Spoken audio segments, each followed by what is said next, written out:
June 21st, 2022. All rise for the Pledge of Allegiance. Pledge allegiance to the flag of the United States of America and to the republic for which it stands, one nation, under God, indivisible, with liberty and justice for all. Secretary, roll call, please. Oh, excuse me. Sorry, I skipped over the invocation. Whose turn is it? Tom, are we back to you, I think? Okay. Yeah. Right. Let's ask God's blessing on this meeting. Dear Father in heaven, we ask you to be with us as we deliberate the things of our waterways and beaches. We ask you that we make good decisions to help make our beaches and waterways the safest. We ask you to be with us and to guide us in the right direction. In Christ's name, amen. Roll call. Commissioner Rivers, Here. Commissioner Way, Here. Commissioner Brown, Here. Commissioner Flowers. Here. Commissioner West is absent. Absent. Next up is adoption and approval of agenda. Does anyone have any additions or changes they'd like to make? Hearing nothing, do I have a motion to adopt and approve? I move. Second? I'll second. Second, all in favor? Aye. Great. Public comment? No public comment. Government representative comments?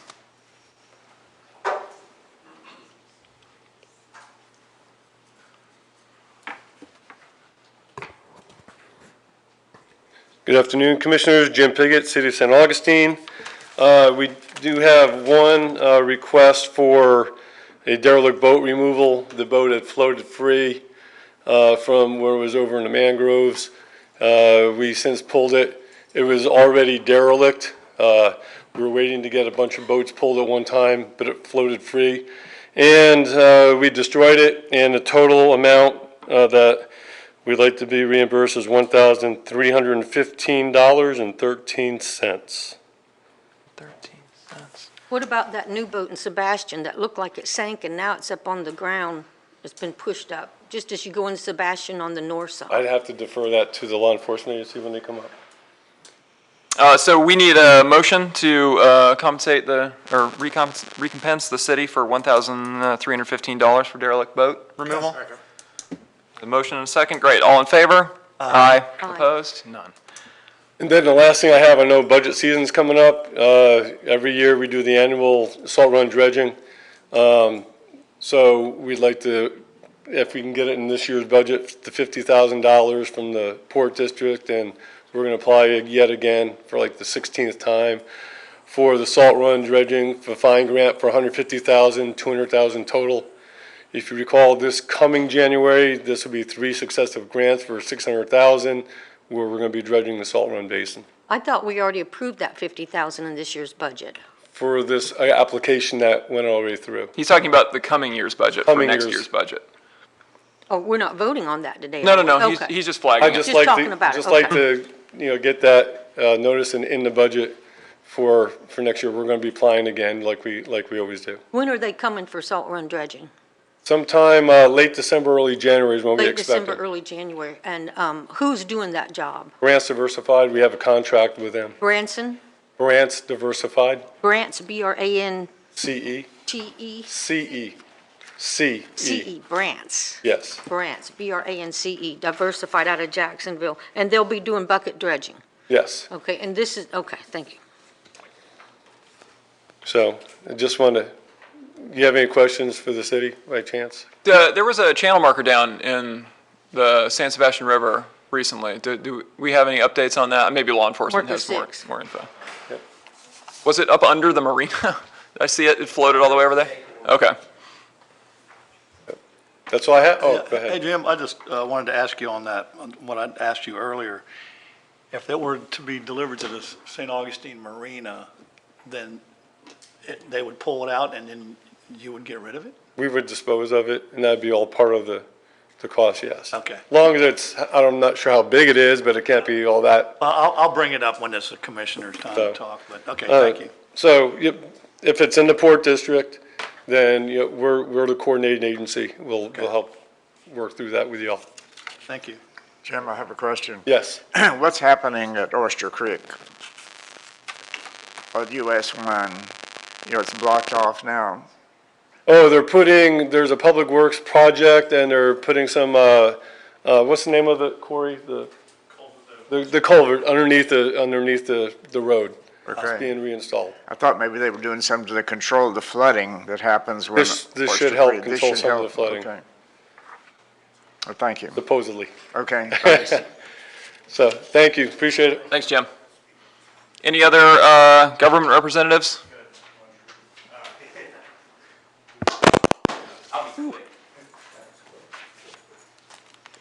Josh Underwood, Sheriff's Office.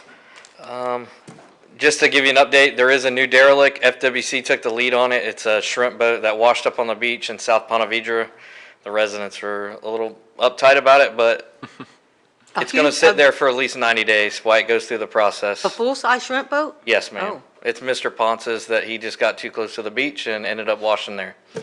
So FWC, like I said, is the lead agency. They're not here to talk to you about it, but it is going through the process because he has no insurance and no way to get it off. Well, what's the minimum they're supposed to be dragging offshore? How close they supposed to be to shore? And I don't know what it is in this state. It just seem It's like- certain times of the year, and FWC could give you specifics, but gotcha. usually it's, I can't remember. They're allowed within so many feet, or I think it's a mile of the beach or something, A certain mile out, parts. yeah. But for some reason, he lost power and Oh. drifted into the beach, and Okay. now he's a good ways up on the beach. So there's no insurance on that either, so boy, it'd be nice if our state had some kind of minimum liability and salvage insurance, just saying, thank you. Right. Is it in the residential area of South Ponte Vedra? There is houses there.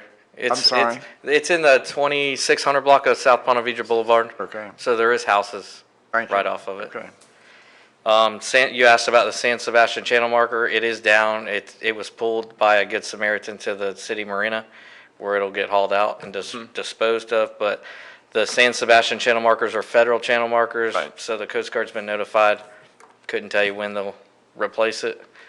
But notification has been made to them. The derelict boat, I'll let Pat talk about that, but there is the derelict boat in San Sebastian. We have seen an increase in derelict boats lately, just to give the board some awareness of that, where people are taking their boats that are not running and then ditching them in the intercoastal. So if we can track them back through the derelict process and the ownership process through DHSMV, we are charging them with leaving their boats for us to dispose of. And that's all I have, unless you have anything for me. Josh, just one quick Yes, thing, ma'am. the trawler up on the beach, did you say that was going to have to be there 90 days? That if it goes through the entire process, it's 90 days before it can be removed. And so no issues about fuel or anything at this No, point? Coast Guard's already been down there and dealt with them with fuel and oil and that. It had, there was a lot of shrimp on there, so it Oh, doesn't gosh. smell the greatest right now. Because apparently their freezer on the boat can't run unless They the lost their engine's power. running, They right? lost their generator. Can't believe they couldn't drop anchor. For a mile out. Well, let me ask you one other thing. Yes, When ma'am. Did you say that we have 10,000 new registered boats in our county in the last 2 years, or did I get that number wrong? No, that's probably close. I can get you the exact number. I just So have. it's around If 10? you go to the DHSMV website Yeah. and you go to vessel statistics and titles, it's usually a year behind, but you should be able to pull up 2021 and it'll give you the live as soon as somebody registers Maybe I'd and gotten it updates. wrong, like at 2,000 maybe, No, but it's a it's true 10. it's a Okay. huge gap, That's okay. and it's been nothing but increasing. And it still is. People I know selling yachts, they don't have the time to meet with people. It's Right. just nonstop. Most boat dealerships, you can't find a dealership or boat there, Yay for them. or if you Yeah. find one there, they can't get an engine Yeah. to put on it. Yeah, yay. So, but yeah, boats are still in high demand right now. Okay, thanks, Josh. Any other government reps? Pat Harvey with City of St. Augustine Police Department. I'll just comment on the new derelict that's in San Sebastian. We had started the process on it months ago, but then it was moved, so it came out of the process, the owner moved it. However, the owner has changed hands, and it broke loose. It's now a harder ground, and they have no means to remove it. The gentleman was actually out on the back of it yesterday, trying to flag people down, trying to get a free tow. He's been trying to get a free tow for 3 or 4 days now. Well, But, the boat did sink. No, it did not. It did not. It just It does looked. take on water because of the angle it's on. Okay, the So angle. the high tides we've been having, the Yeah. waves will come over and it'll take on some water, and then it drains out in low tide, and it's the usual cycle. But the boat will be there for 90 days for the same process. We started. So he's abandoned it, you think, at this point, or? Waiting on it? For all intents and purposes, yes, he's probably abandoned it because he doesn't have the means, the gentleman there yesterday is not the owner, but she does not have the means to remove it. Is that the same one that was up on Bird Island for a night? And I called, I think, FWC? No, ma'am. Okay, Totally that's- different vessel, but Okay, yeah. somebody did come and get that. Yeah, they had already been, we had contact with that vessel when it happened. Okay, He so- was from out of town, he went the wrong way, we happened to be on the water, and we talked to him, he was safe, and Just waiting on high tide? waiting on high tide, and Sea Tow had already contracted to move him. Okay. Any questions, concerns? I think so. Thank you. Pat?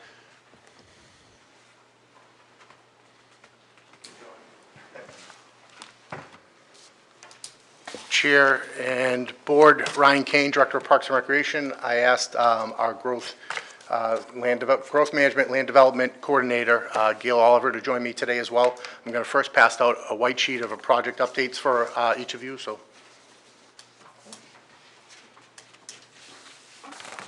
Oh, pass it on, no, I see. Put extra copies for the public in the back. While Ryan's doing that, I'd like to represent Corey Bowens, our Assistant Director, is here with us, and I am the Director of Land Management that heads up. City or the county? The county, Okay. St. Johns County, Survey, Real Estate, and GIS. So I thank you for having us here today. I wanted to start off with some updates, and this is kind of a process we'd like to do moving forward, is to be able to give you a white sheet that shows our updates of where we're at in our boat projects throughout the county.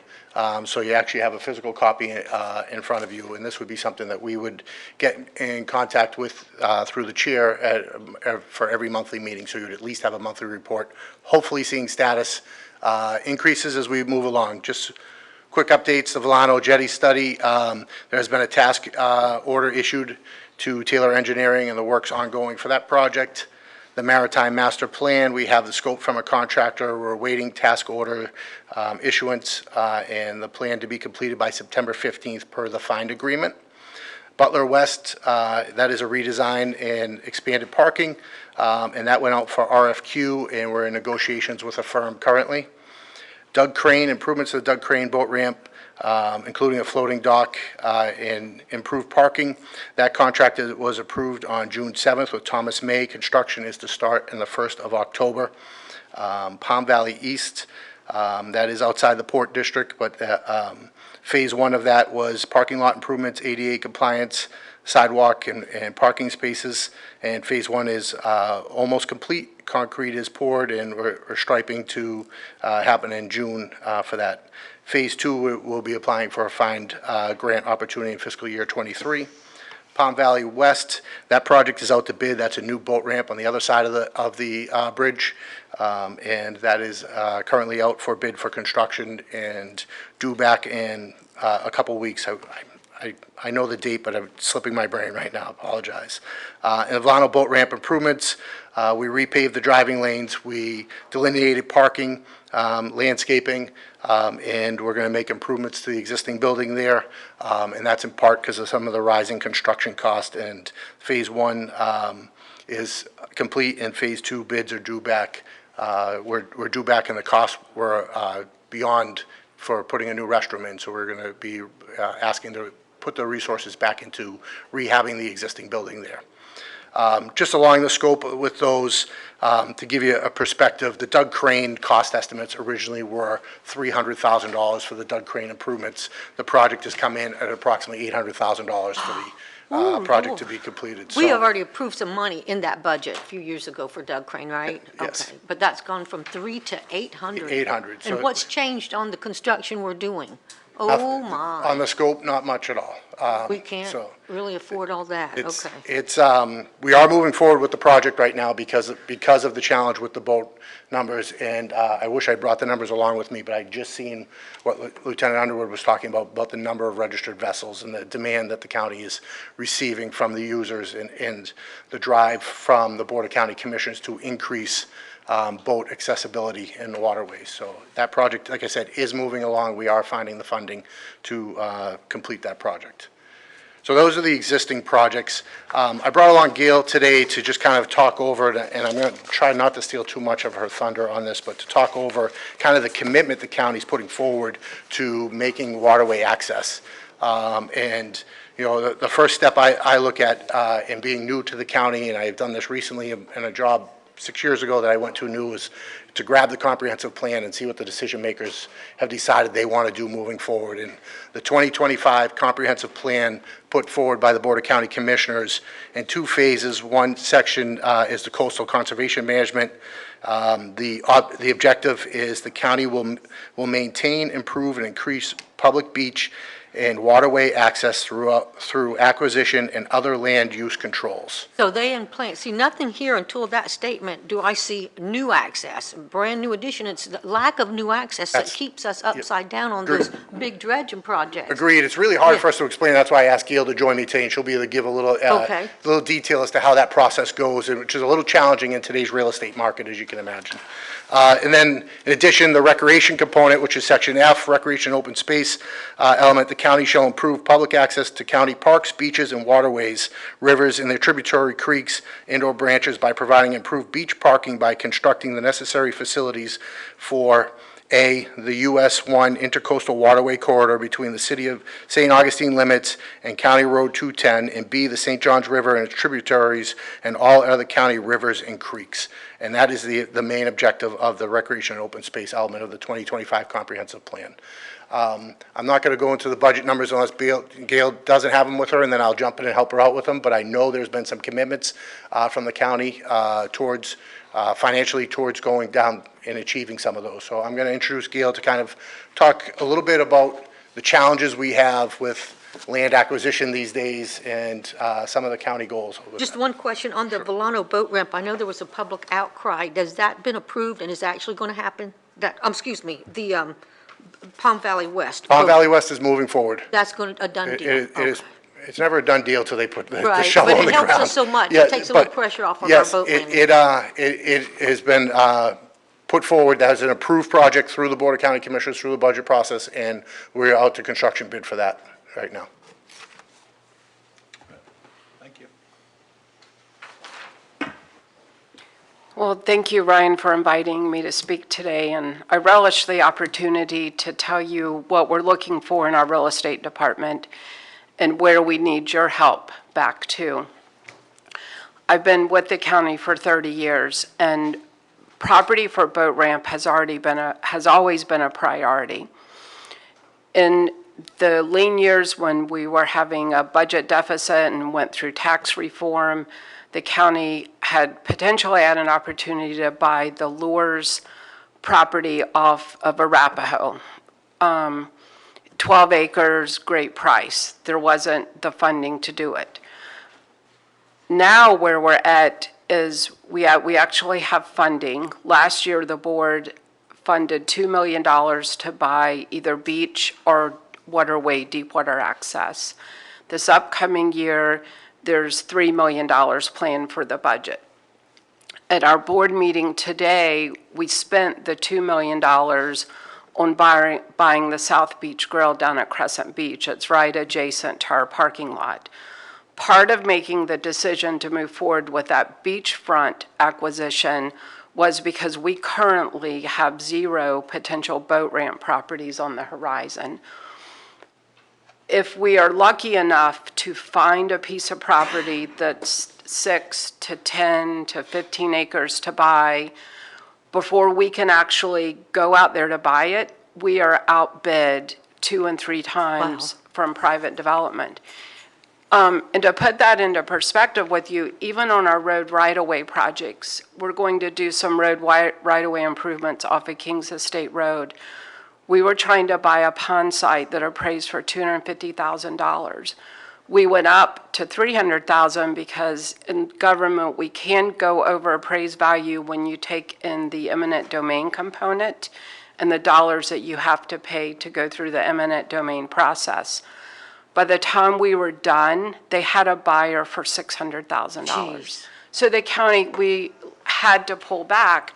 We have tentatively found an alternate site for our road project. We have had some properties on the horizon over the years that we would absolutely love to purchase. And in speaking with Commissioner Waldron this morning, pre-board meeting, I let him know I was coming here today. And I can tell you that as staff, we have his full support on, if you find a piece of property, you bring it forward, and we will work towards getting the money to acquire it. Now, remember, it's a commission of 5, and it takes a 3-2 vote. But generally speaking, between our comp plan amendment, our capital improvement project that already sets forth, the board didn't want to tie up, like, let's say, $10 million for waterway access project, because once they vote on it, lock that in the budget, the money is tied up. But what I do know from my experience is that there's $3 million now. We have due diligence money to expedite things. The beauty of selling property to the county is we're cash closing. Our due diligence is minimal. It's not like you have a developer come in and say, I want to buy your 30 acres, and I've got to go through either land use rezoning. I'm going to give you a small deposit up front that goes in escrow, and we're going to hold it, and it may be years before you ever see your money. So what we have to do a lot of times is just sit back and wait, let private property owners go through that process, and once they realize that the county is a very viable option, and we are appraisal driven on things like boat ramps and park sites and things of that nature. So, you know, of course, good negotiation, we always start out at below appraised value and add the carrot out there. We can do a cash closing, expedite it. And then we usually get up to appraised value. I'm going to, not to date myself, but back in the old days, people would actually donate property to the county. I remember You that. know, the Barnes out in Hastings donated property for a park out there with naming rights. Like, that used to happen. I'm telling you, it doesn't happen anymore. People just, they don't care about their name on anything. And then if we do try and put their name on things, they have to be fully vetted because you just never know what's in their past. Have you guys looked at all about, because came up here before about this land underneath the 312 bridge on the east side? or Everywhere there's a bridge. We have, Josh and Corey and myself, we have fully vetted what's called Straight Line Creek out by the airport. There's some parcels out there that the airport owns under prior private ownership. That doesn't vet out because the dredging and security. Right. We have looked at north of the 312 bridge. We have looked west and north of the 312 bridge, What but about that under the property tree- is un- currently the under. literally area under the bridge where they do it So in the other problem with cities? that is, so we talked to DOT about that, and there's some support for it, but we have to have access. So if you come over the 312 bridge, there's a public road that could get us down by the apartments, but then the apartments is a private easement. So logistically, to pull boats and trailers off that embankment and get them down to under the bridge will be challenging. There's also some challenges there with dredging and environmental and keeping it open. You know, another thing we looked at was the Fish Island property that, you know, there's a management plan. The city would have to change a management plan. There is a city commissioner that somewhat might support that, where you could have access through Fish Island. Maybe we could do some parking and restrooms just to get the boats over to under the 312 bridge. Well, let me ask you a But that's- question there. well- There is a public road on the south side of that. You can drive right down. I mean, Well, but you have to cross the Fish Island property to ultimately get there. So to answer your question, and Ryan or Josh could jump in any moment, we have fully vetted about 5 locations, Josh? At least 5, different varying amounts of money, different engineering challenges. The biggest thing is dredging. Ideally, and I brought cards with me to all of you here, everyone here. Ideally is if you know of a piece of property with deep water access, even if their property's not on the market, we would love to be able to have a conversation with them. Because the cost of dredging, the cost of dredging is a lot. And all of the places that willing sellers, maybe not so willing with we've got the political side of Fish Island to access that property in the management plan. There's just so many challenges with that. So we just want a good, clean acquisition on deep water property with no future dredging. And if we can do that, we can justify paying the additional dollars for the property, because what do you pay to dredge Volcano every few years? $450,000. Every how, 2 years? It probably needs it every 2 years, but Okay. You know, so, I mean, think about, if we pay a couple million more for a piece of property, or 5 million more in 10 years, the return on the investment is going to be there. I'd like to just go back into dredging. That's the thing about under the 312. I've spent a lot of time under there, and it's going out. Yes, you'd have to build out some more to extend it, but I mean, the dredging you're right, at the channel, there would be once that thing was built, virtual. I know, so you got to get a little bit of easement going on it, but it keeps us from spending the first $1 million on the property. So I didn't sleep at the Holiday Inn last night, so I'm not an environmental engineer. So in several of the meetings we have had waterway access management consultant, is it Kimley Horn? Correct. Kimley Horn. They have been involved in the process. So I don't want to debate like the merits of one project over another. And there's any of those I've mentioned that we could potentially move forward with, but at this point, the internal discussions, staff discussions with administration and individually with board members is that we want to dedicate our resources for a good deep water parcel of land. And that's what we're looking for, and we're just trying to do the outreach to get there. Gail, one of the things that needs to be considered, particularly if you're talking like the 312 bridge or anything like that, that deep water there, the water rips through there. Yeah. And you want to see a circus, you put a boat ramp there, and it'll be chaos. Yeah, and we did get decent support from DOT, and there's not as many environmental concerns under the State Road 206 bridge, because like if you think about under the 312 bridge, you've got to come out under all the sand with, the dredge canal to get to the ramp. The 206 option is a good option, but it's still a long way from the inlet.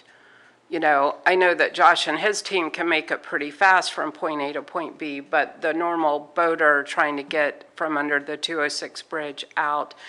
And then Ryan and his team, of course, the Butler boat, Butler West, is not fully utilized, so they're going through some, revisioning of that until you get Butler West at capacity. You really we need to think hard and fast before we look at a boat ramp under the 206 bridge. Right. And just one thing about wherever that huge investment goes into boat rampage, we need it to take the pressure off of what's happening on May Street and Volcano. Because if you want to go to the inlet right now, that is where you go, and they're I'm sure you've seen it everywhere. So wherever it is, if it's not close enough in proximity, it won't do that job. Yeah, ideally is Just so you something know. off of the San Sebastian River. Hey, how about that Genovar property with the great oaks out there? Oh, there's a boat landing there? Yes, they currently have a contract, Yeah, so, it looks like it's sold. Gail, I know if you remember back in the 70s, when we would go skiing, we'd ski almost every day, and we'd launch our boat at Lighthouse, and we'd pull the trailer out of the water and leave it on the ramp.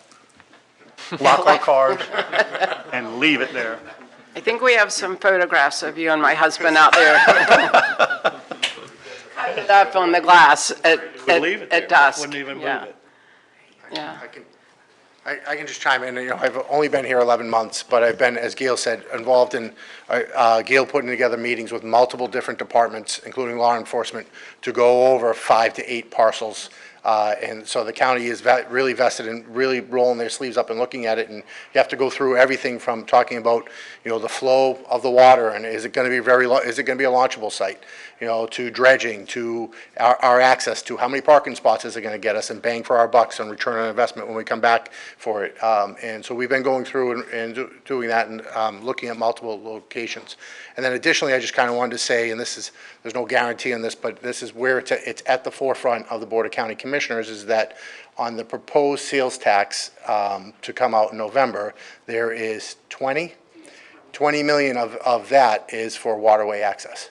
If they get the sales tax If it's approved. But it's at least, for me, I'm like, hey, we're in the conversation. We haven't been in the conversation before in the past and that type of stuff, so. Are we going after grants like mad at this point for this? Because I've had a lot of people call and say, what's the Port Commission doing about all the free money out there? I said, nothing, but so is the county. From my understanding, they're really going for some grants. I can speak to you on the grant and free money. In a discussion about certain properties that the county's very interested in, the problem with grant money is it takes time. And in today's market, we don't have time to get grants and then take it to the board to say, we need to enter into a purchase and sale agreement. No, we would have had to done that a year ago, like Jessica Beach did at the city. It's very difficult to get grants if you haven't identified the property and know the benefits. So we have support from administration and at least a couple of commissioners to whether we fund it through bonding, commercial paper money, take it out of the reserves. We have a commitment when Ryan and myself and the team can bring a piece of property to the table, we have a commitment to find the funding for it. Now again, I can't speak on behalf of the board, it's a board of 5, it's a 3-2 vote. But I feel fairly confident. And then like with a lot of the, Blue Ways grants and even the FCT grants, like you go after those later.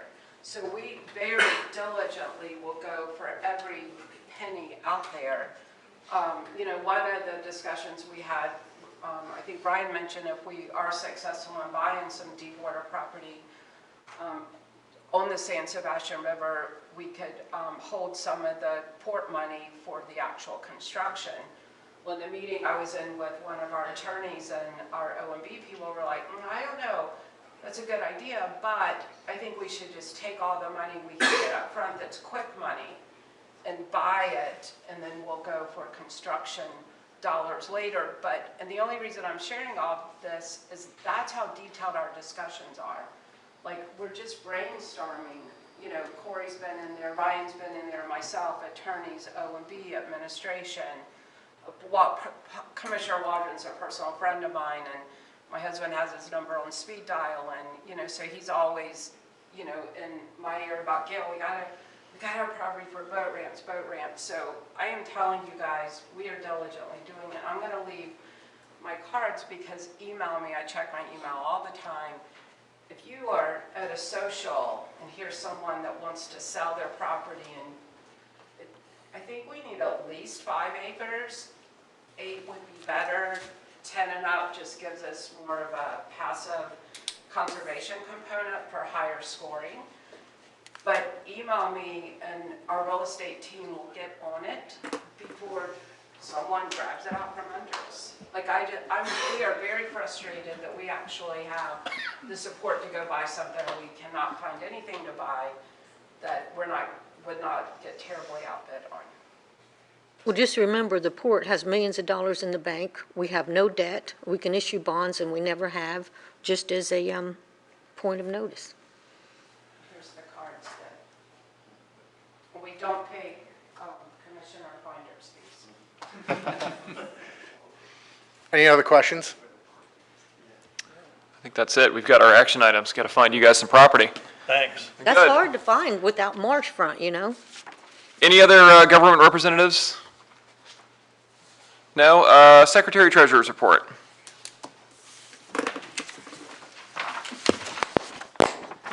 The city police law enforcement overtime of the 8,000 committed, we've spent $24.60. The St. Johns County Sheriff's Department overtime of the 25,000 committed, we've spent roughly 11,000.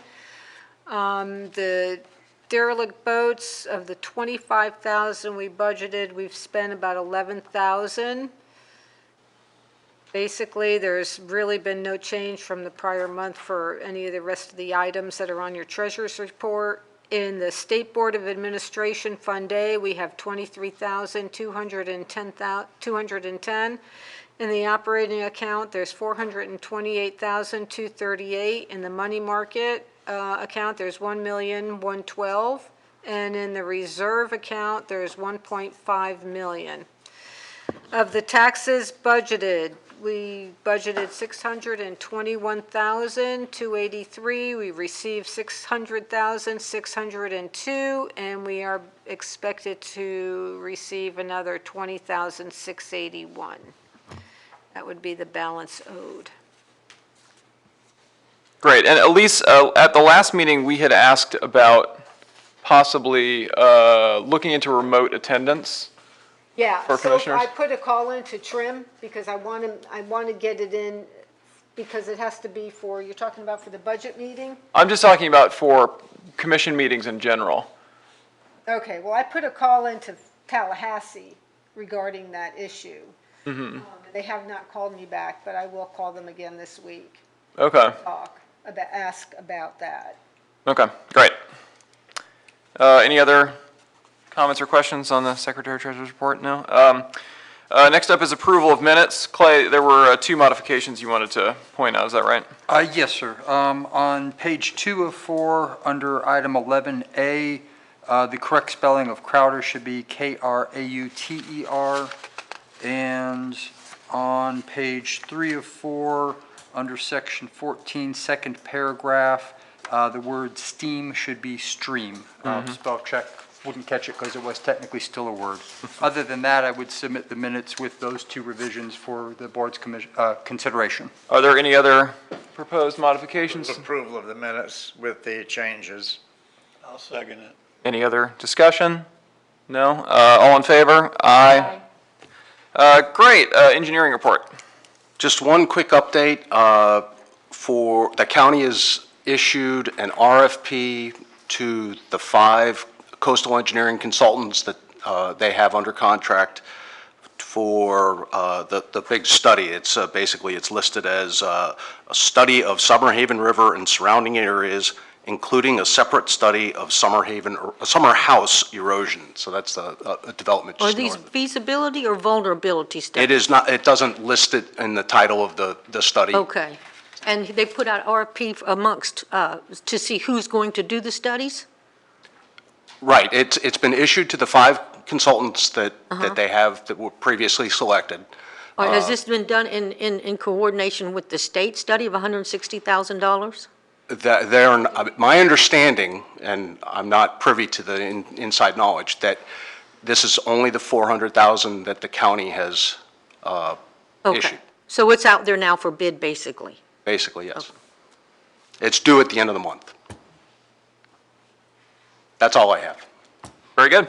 Thank you. That brings us to old business, grant application for dredge at Dolphin Drive. Corey Sacred.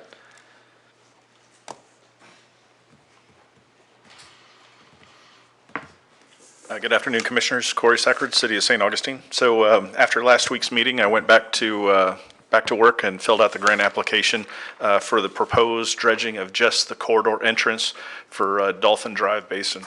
So you have the application in front of you. We're asking for $90,000. That includes our recently renewed contract with Brant's Diversified at about $55 per cubic yard, and then a little bit of extra in there for some our engineer record to verify that they pulled out X amount of spoil.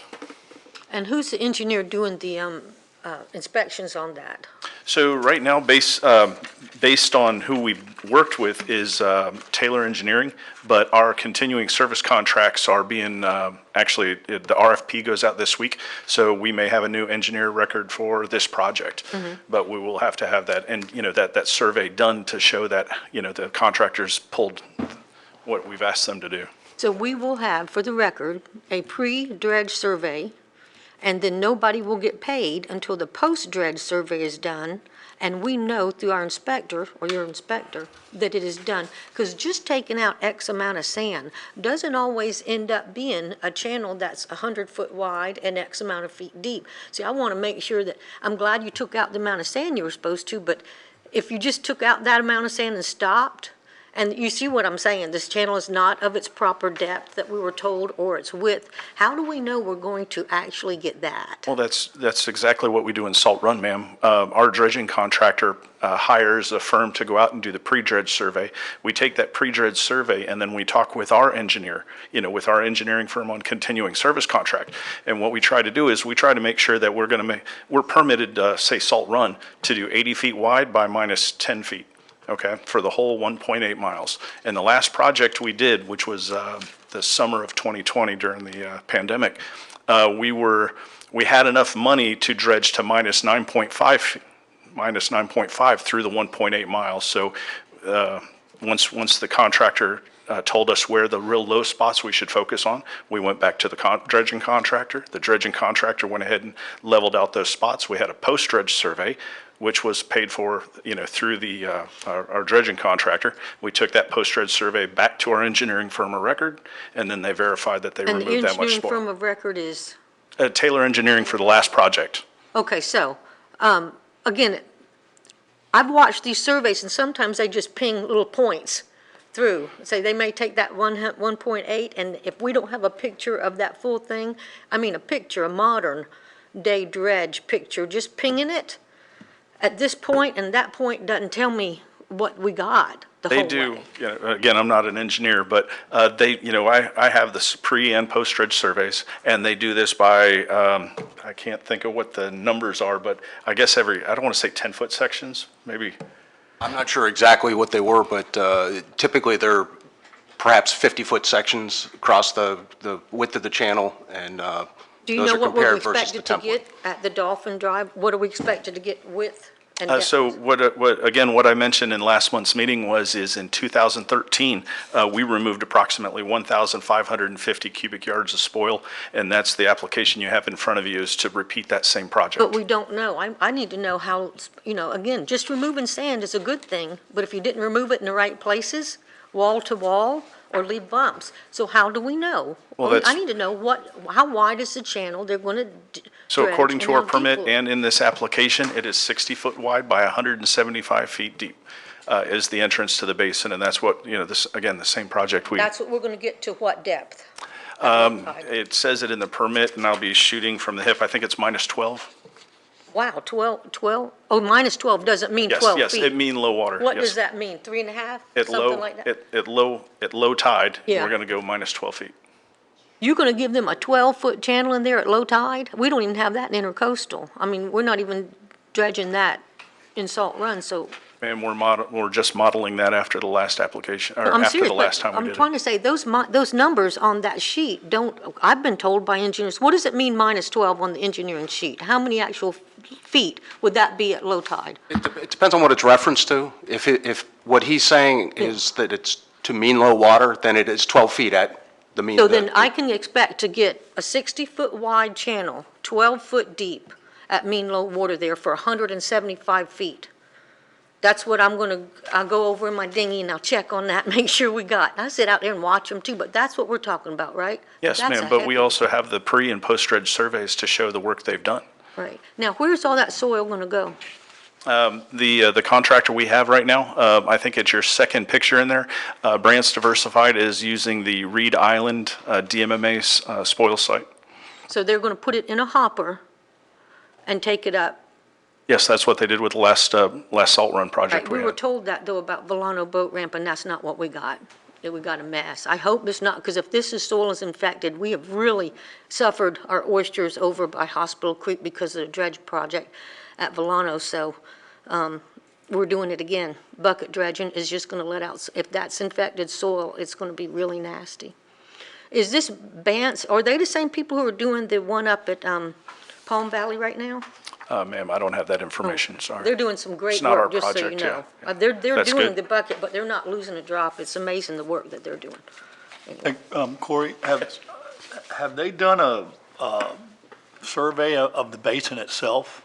I mean, I know that's filling in again too, and I'm just wondering if you're gonna have a 12-foot deep channel to 1 foot of muck. So I had a conversation with our engineer record and trying to find some more information on that original project. Because again, the residents dredged that out back in 2003, and searching through my predecessor's files and actually having the opportunity, Tim Fleming, to be there to look through his files with me, we can't find any information on the original dredging from back in 2003. So no, I don't have the specs for that area, sir. But the city's not interested in moving forward and dredging that out while we're there with the dredge? I think that Jim Piggott might be able to speak to that side of the project, but again, this project was just for the corridor, which is what, the commission asked us to do. And just one more corridor question, if you don't mind. Sure. And Mr. King Craig, while we're there doing this, that's a lot of great, 12-foot, that's wonderful. We know it's going to fill back in. We have a barge there with the arm on it, some kind of lifting machine. Why can't we go ahead and build a little mini skirt to keep that area open, while we'll have a 12-foot channel dredge there? How much, is that something we could even talk about? You could get us a price, because of course it's just going to come right back in. So turbidity curtains is basically what you're talking about. Was that the big black rocks? No, they're typically fabric. They're weighted down. They go from the water surface elevation down to the bottom, and they try and keep any of the turbidity contained within a particular area. It costs money. Does that look like a geotube I've seen on the West Coast? It wouldn't be a geotube. Okay. It would literally be like a float along the surface with a curtain hanging down. They're called turbidity curtains, and they reach down to the bottom and they keep wherever you're dredging isolated, and you basically surround the dredge with a turbidity That's what curtain. people use as a curtain? I'm sorry? Fabric? They use fabric and that actually works? It's yes, properly done. It It's doesn't- not frequently properly done, but that. Just a rock jetty on both sides would not work as well? No, because if it's rock, you're gonna have to remove it at some point, right? I'm not. That's what the jetties out there do. I've always seen those big rock jetties. She's talking about installing a permanent structure Right, there a to keep structure it from that's- shoaling in the future. Right. Potentially, Same thing we need over at there's a lot that goes into that. It's potentially a solution. It would not, more than likely not be a permanent solution. It may extend the life of the project so that you're not dredging as frequently. But there's a lot that goes into the design of that to make sure that you size the rock correctly, that you have the right impact on the sediment movement in the area, they're dimensioned correctly, all that. So that's not a quick fix, is what we couldn't just quickly put a little project together like that after the dredging is done to keep it from It's a lot for something of this size. Plus, if you put a finger in, now it affects on either side of those fingers, and then pretty soon you got them going all the way down the Well, beach that's or when all I the way. look for the engineering advice, yeah. If we could do it, that's all. Jim, did you have a? Really quick, we'd like to do this the same time as not only Salt Run, but the corridor, as Corey just mentioned, but we're looking at possibly getting the Dolphin Drive Basin dredged at the same time. There's a lot of moving parts with that one. Corey's been working with the engineer record, Taylor Engineering, to do a separate pre- and post-dredge survey with the center of the basin, of the Dolphin Drive Basin up to the docks, but not going past the docks. We don't want to damage any of the docks, and we don't want to get so close to the seawalls that's there that they may fall down. Jim, they don't, the soil in front of the seawall, but not in front of the docks, they don't like us to disturb that at all because it's literally holding the seawall up, right? So we couldn't, Some of the neighbors want some of that done and some don't, so we're just going to be dredging the middle of the basin up to the docks. just floating docks, which Right. were, okay, thank you. Yeah, well, floating docks or the docks with the Right, pylons right. in. So where we are right now, we're estimating that could be as close to $1 million. We'll probably have to take it out of our reserve funds, and then we'll have a special tax assessment like we did the first time for the 29 residents that are in there and pay that over a 25-year period. That would include not only the dredge, but also the engineering cost for the project. It's quite possible that if we get this going, the way I'd like to get it going is salt run dredging, entrance, followed by the Dolphin Drive Basin. And then we're too late this year, but we have to get all the residents to agree to it. Then they'll be assessed the tax starting next fall, fall of 2023, to start the clock ticking. Because it works out, that's right when the last payment is due for those folks that haven't paid early on the assessment that was in place since 2023, or 2003. Right. All right, thank you. Thank you. I have a question. Why does the spoil have to be taken all the way to Duval County? Do we have any spoil sites here? When we did the last salt run project, again, talking with my predecessor, dragging that spoil up on the boat ramp, it created quite a problem. Our dredging contractor actually come up with the idea and said it was actually, for him, it was cheaper to just haul it up to the Reed Island, so. Reed Island, on the map, it doesn't look like an island. No. Well, it will be after they dump the stuff in. So do we have a motion to approve this grant application? I'll make a motion to approve. I'll second it. There's a second. All in favor? Aye. Opposed? Aye. So motion carries 3-1. Next is new business, sunshine law presentation. Mr. Chairman, I've got one. Okay. Just for the record, Commissioner Flowers is leaving the meeting. And James. Yeah, just at the board's discretion, I know at the last meeting, this was moved to this meeting because it was a presentation that the board Right. felt should be to at least the majority of the board, or 4 out of 5 of the board. Right. I'm happy to present it. I tried to make it as exciting as possible, but it's law. So if I present it today and you wish the other commissioners to hear it later, the 3 of you will get to hear this thing twice. It's the board's discretion. Yeah, I think there are certain commissioners who probably need to hear it more than others. That's So a we very, should, very accurate comment. we should probably push it until we have a full house. Is everybody okay with that? I am. Tabling that till the next meeting. Great, so that brings us back to public comment. Matt, Go ahead. excuse me, I'm sorry. I've got an issue, and I don't know if I can do it under comments by commissioners or should do it as new business. Well, we should do comments by commissioners. I don't know, we probably can't vote on your issue, but we can talk about it and get it on the next agenda. But yeah, but it won't have been a noticed Oh, yeah. item. Any public comment? No? All right, comments by commissioners. Tom? Jim started moving forward. Do you have something? Now, are you commenting as a member of the public here or as a government representative? As Because a this is government public comment. Jeff. Government representative. What Commissioner Way, I believe, was talking about is a floating hazard that was secured by a dock owner, and they're holding it right now. So I would maybe consider this as an emergency proposal to get it. Well, removed. let me just tell you what's. Yeah, go right ahead. Okay, I got a call from a gentleman that lives in Villages of Volano. Are you familiar with it? They've got a marina there. And they were approaching the marina, and they almost ran into I think it's about a 10-foot by 5-foot section of floating dock. Okay. So they pulled it into the marina and tied it off just to secure it. They didn't want it just to be continuing, at the time it was drifting north. So he called and asked, was there anything that the port could do?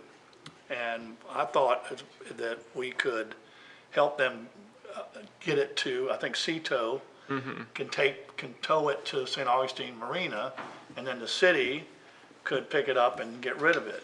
Is that accurate, Jim? And so I guess I'd like to be able to look into calling Seatow and meet them down there and find out what they would charge to take it there. And Jim, how could you tell me, if I gave you the size of the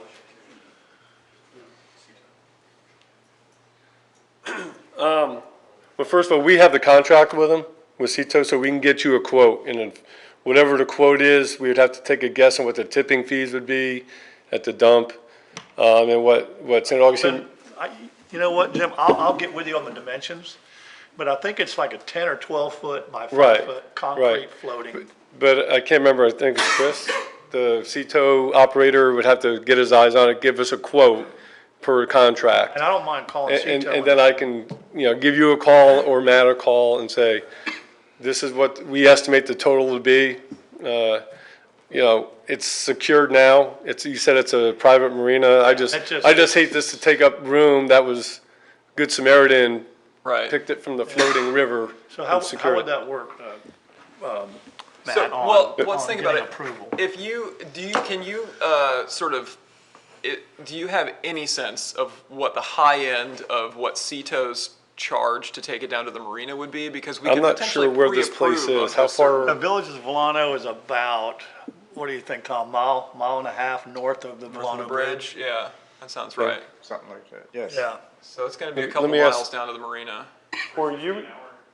do you remember what we paid for that floating dock in San Sebastian River? I want to say 28. 2,800?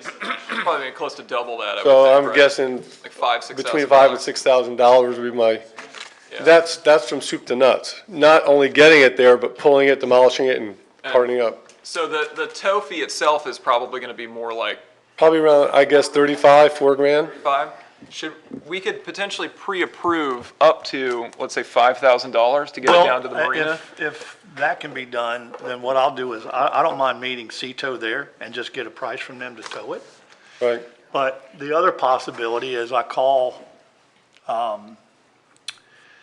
Yelton and say, listen, are you gonna be working in North River? You Can could do it that snag way too if you want and take all the coordination. We're just trying to Okay. assist with the coordination from our contracts we already have in place. Right. Well, we can approve up to 5,000, let me just see what we can do, Mm-hmm. and then we would approve it at the next meeting, is that right, or we would? We wouldn't need to, because I think what you'd want to That's do, just right, try is and get get it the out of there. approval and you get it out of there Okay. tomorrow if you Yeah, could, right? I'll work with that. if Because that's- who knows what kind of Josh storm is going to mentioned hit between this then marina and may have a break boat loose. lift already. They may be able to pull it up and, There's they no, don't? it's all, Okay, it's a floating marina. okay, all right. But, Chip, or, excuse me, rest his soul, Yes. but Taylor and them are up in that area quite a bit, and I said, hey, can you snag this thing All right. for us? Just And- give us a call and we'll assist Well, when if we he can. pulls it out, he can probably get rid of it and give us a price. Yeah, all the sure. way through. Okay, Sure.